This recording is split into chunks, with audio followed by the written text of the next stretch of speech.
Fala pessoal, Xenofonte na área. Um adultério que dura 3 dias, 12 trabalhos de corno para espiar os pecados de um herói, uma tocha que não se apaga e um monte de gente competindo para ser o melhor. Qual a relação entre tudo isso? Pega uma pipoca e um refri que eu te conto.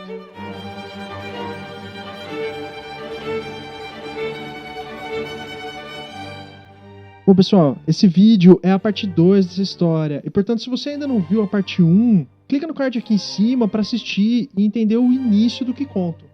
E aos que já assistiram, nós fechamos o vídeo anterior contando sobre os 12 trabalhos de Hércules. E, nessa altura, Hércules já havia concluído os 4 primeiros trabalhos. Estava ganhando cada vez mais fama e respeito com isso. Furioso, Euristeu resolveu dar-lhe uma tarefa ignóbil e ordenou que limpasse os imundos currais do rei Augeas. Augeas era governante de Elis, possuía o maior rebanho do mundo, com tantos bois, cavalos, ovelhas, e com tudo isso seria impossível limpar diariamente os currais. Já havia mais de 30 anos que nada era limpo. Já avisei que vai dar merda isso. Acumulando quilos e mais quilos de esterco. Euristeu se deliciava, se divertia com a ideia de Hércules ficar carregando infinitos baldes de bosta em seus ombros. Contudo, Hércules se mostrou ser mais do que força bruta, e com muita inteligência desviou o curso de 2 rios. A torrente de água varreu os pátios, arrastando toda a sujeira em um único dia, e Hércules finalizou a faxina sem sujar suas mãos. Após finalizar a mais célebre faxina do mundo grego, o filho de Zeus teria inaugurado os Jogos Olímpicos, exatamente em Olímpia, para celebrar a sua façanha. O escultor Fídias, alimentado pelas histórias dos 12 trabalhos, construiu um templo dedicado a Zeus em Olímpia. A partir de então, os jogos da cidade passaram a ser praticados sobretudo em homenagem e sacrifício a Zeus. A construção da estátua teria levado cerca de 8 anos, tendo a medida de 12 a 15 metros de altura, o que é equivalente a uns prédios de 5 andares, toda feita de marfim e ébano. Os olhos de Zeus eram de pedras preciosas.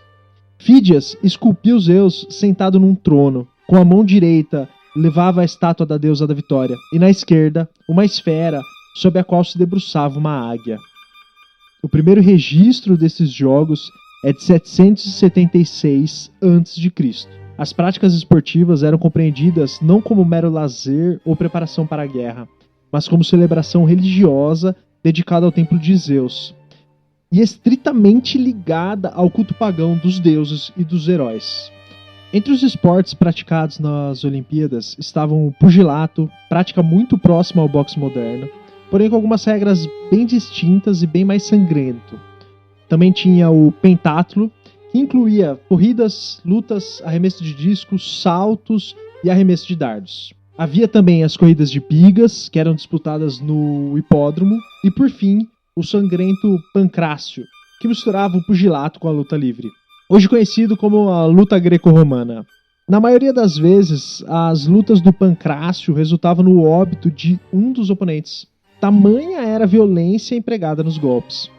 Aos vencedores das provas era atribuída como recompensa uma coroa de oliveira, que era conhecida como a Árvore da Paz. Mas a vitória era sinal de favor divino, e assim os vencedores eram considerados como um eleito dos deuses, sendo sua maior recompensa a de ficar na memória coletiva da Grécia. A chama olímpica é um dos maiores símbolos dos Jogos Olímpicos, e acredito que um dos mais conhecidos também, e ela evoca a religião antiga do fogo sagrado. Em toda casa grega havia um altar com um punhado de cinzas e carvões acesos, e era obrigação sagrada do chefe de cada casa manter aceso o fogo dia e noite. Era infeliz a casa onde o fogo se extinguisse por completo. As regras e ritos em volta do fogo sagrado mostram que esse não era um costume qualquer. Não era permitido alimentar esse fogo com qualquer espécie de madeira. O fogo deveria ser mantido puro, sendo assim, era proibido que o alimentasse com itens impuros como restos de comidas, coisas, lixos, ou que se executasse alguma imoralidade na frente do fogo sagrado. Havia apenas um dia do ano em que esse fogo deveria ser apagado e aceso novamente. E a única maneira de acendê-lo era concentrar os raios do sol sobre um ponto. Todos esses fatores provam que os antigos viam algo a mais no fogo que ardia em seus altares. O fogo era algo divino, adorado e cultuado. Ofereciam-lhe tudo o que julgavam agradável a um deus: flores, frutos, incensos, vinhos e afins. Pediam sua proteção, saúde, riqueza e felicidade. Em todos os sacrifícios, mesmo os realizados em honra de Zeus, a primeira invocação era sempre ao fogo. Dessa forma, em um evento tão grandioso em homenagem a Zeus, não poderia faltar, senão também o culto ao fogo sagrado. E assim se realizava cerimonialmente o acendimento da pira olímpica, com as mesmas regras do fogo doméstico. O fogo se mantinha obrigatoriamente aceso durante todo o período dos Jogos. Os Jogos Olímpicos eles foram extintos no ano de 392 d.C. pelo imperador romano Teodósio, que, convertido ao cristianismo, proibiu-os por ser uma manifestação pagã. Somente em 1896, os Jogos Olímpicos foram revividos pelo maçom Barão de Coubertin, mantendo toda a cerimônia religiosa da antiguidade grega. A chama olímpica ainda hoje é acesa conforme os ritos antigos.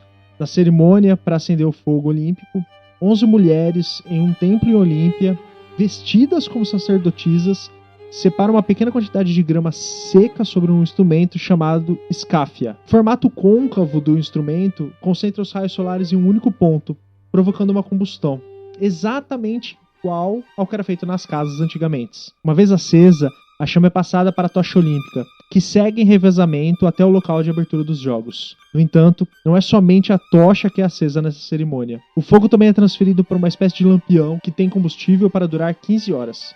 São 4 lampiões que viajam o mundo reacendendo a tocha. Dessa forma, é garantido que o mesmo fogo nunca se apague, durando até o fim dos jogos. O Barão de Coubertin sabia que as Olimpíadas eram, na verdade, sacrifícios aos deuses? Por que é tão importante ainda hoje que o fogo da tocha olímpica seja o mesmo acendido às cerimônias de abertura? Nos dias de hoje, as Olimpíadas ainda seriam uma grande cerimônia de sacrifício ao fogo sagrado? Bem, coloca aí abaixo nos comentários a sua opinião. E para quem tiver mais curiosidade sobre o tema, o livro A Cidade Antiga, de Fustel de Coulanges, conta um pouco mais sobre essa religião antiga.